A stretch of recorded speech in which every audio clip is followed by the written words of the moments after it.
James Worthy and Robert Ory with me, and we have a guest already with us. And boy, was he big. Anthony Davis joining us. He had 41 points on 17 shots. He was 13 of 14 from the free throw line. In the fourth quarter, AD, 20 points, 11 for 11 from the free throw line. A dominant performance. You came out with a purpose tonight, 16 in that first quarter. Coming off that big Clipper win, how important was it to back it up with a victory tonight? Yeah, very important. Obviously, the Clipper game, guys to get up for that, crosstown rivals, Battle of LA, whatever you want to call it. And it's the games after this, a team that's under 500, both of us actually, and see how we respond to that big time win. And, we'll take it. Obviously some things that we can do better. Guys made some big time plays for them towards the end, but, for us, it was a big time win for us. AD, a lot of talk during the team's struggles about the role players, the other guys besides you and LeBron needing to step up. How big have they been in these last two games? Huge. Cam, obviously what he does defensively, made some big threes tonight. TP, always doing what he's doing, shooting the ball extremely well. Austin, C. Wood, extremely, I'm not sure how much he had, 14. He had 14, big 14 for us tonight, making some big time timely shots, some big stops, big rebounds for us. So, all our guys came in and did a heck of a job. Max, it's going to be the others. Obviously there's going to be a lot of attention on, me and Bron, and, the others going to have a lot of wide open shots, a lot of open plays, and, we just got to keep feeding them the ball, keep trusting them, they got to keep making plays. AD, this is Rob. This is a crazy month, and what I mean by that is y'all play every other day.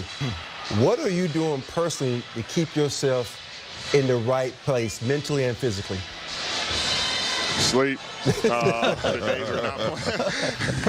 days we're not playing, just getting away from the game. I mean, we play every other day.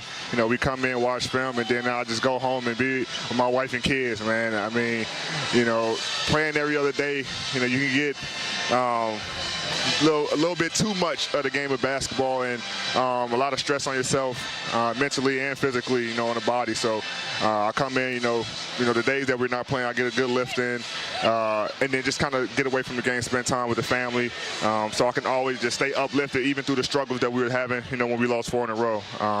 You look at it and just, realize it's basketball. Obviously, it's a, competitive sport. Obviously, I'm a competitive player, and, you hate losing, but, you don't want to drown yourself in misery, and then, you got to have a great support team around you. So for me, when those days off, get a good lift, make sure the body's staying strong and healthy, and then spending time with my kids. AD, congratulations on bringing the pain, brother. For the last couple of years, it seems like you guys haven't had an opportunity to get guys out. You've had injuries, inconsistencies, the lineups. Now it seems like you guys have a system in place that no matter who you plug in, Wood, Christie, yeah, it seems to be working. Do you feel like you guys have arrived at a place where you got most of your system in place that you can play consistently every night regardless of who's in the slots? Yeah, and I think it's the system, but also guys are just staying ready. Seawood wasn't getting a lot of minutes, but, we've been on him and just staying ready, getting your work in, and when your number's called, be ready. And he's been playing extremely well for us the past couple games when his number's been called. So I think that's what it is. Guys are constantly going into the gym, getting their shots, the shots they're going to get in the game. So now when those shots come, they're ready. Everybody's staying professional, and that's what it's about. So when you are plugged into that system, you're ready to go, and not trying to figure it out during the game, but staying ready. So when your time is called, staying locked into the huddles if you're not getting time or if you're on the bench, and just staying ready. So I think, all our guys, hats off to them, that they've been ready, and when the time is called to come in and make big plays, they've been doing that. AD, we always appreciate your time. Please go get more sleep. You're playing like an MVP. Go hang with the wife and kids. Thank you. Enjoy those off days. Honestly, guys, he is, I guess we'll just start with him to that in a second. He's simply been incredible. We've talked a lot about it. Sneak in that big-time block on Scotty Barnes, which is a major play in this game. That fourth quarter, big game, 20 points, 11 for 11 from the free throw line. At one point, he had 6 straight points during that crucial stretch, just doing it all. But you can just tell when he's feeling it. I'm glad Rob asked that question because he is in his zone right now. And whatever he's doing to take care of his body, mentally and physically, keep doing it. Yeah, I mean, I'll say it again. I've heard it from some really good general managers over the past.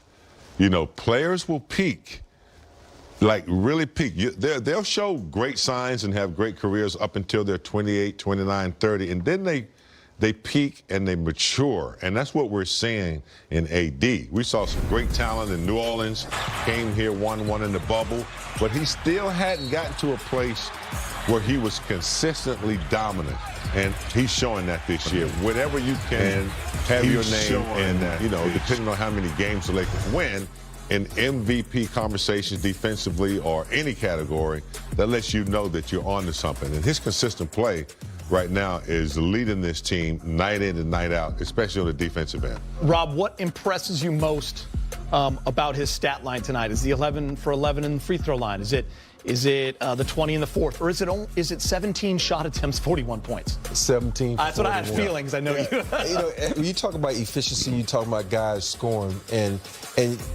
when you look at that, second and third quarter makes me so mad because I talked about it before the game, but we're not going to talk about it. We're going to talk about his ability to still stay focused and stay in the moment, because some guys, when you use them and all of a sudden you go away from them for like 24 minutes, they kind of lose that intensity, but he doesn't. He just plays the game.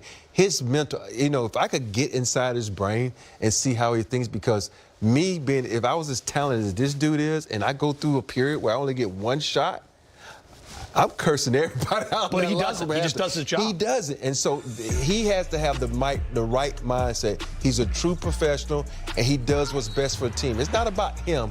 It's about we, and you got to really, really respect that. Can I ask you guys a question? Because he is such a focal point in games like this in the first quarter. Like you said, he was, even Billy Mack and Stu were talking about, he's touching the ball almost every possession. He's 7 of 9. Then he sits for that part of the second quarter. And when he comes back in, you got to feel your way back. They're running a zone. We're kind of shooting a little more threes. Like, is it the flow? You know what I mean? Like, for me personally, I watched that. You know, when you think about it, Christian Wood came in for him. Yeah. And played decent minutes while he was in there. So it allowed AD to get some rest.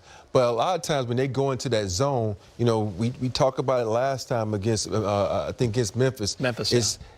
Do they know how to get AD the ball in that zone? He kind of floats out to the outside sometimes. Sometimes he goes short corner. Sometimes he goes mid-post. Yeah. And so you got to get some consistency in the zone and where to fill those holes and the gaps in that zone.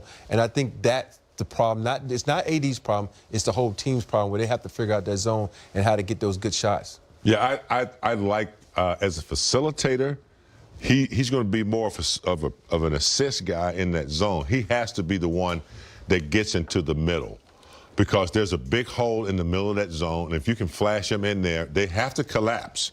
And that way you're going to be tossing it out and getting wide open threes. So, you know, that mid post on the baseline where he's a threat.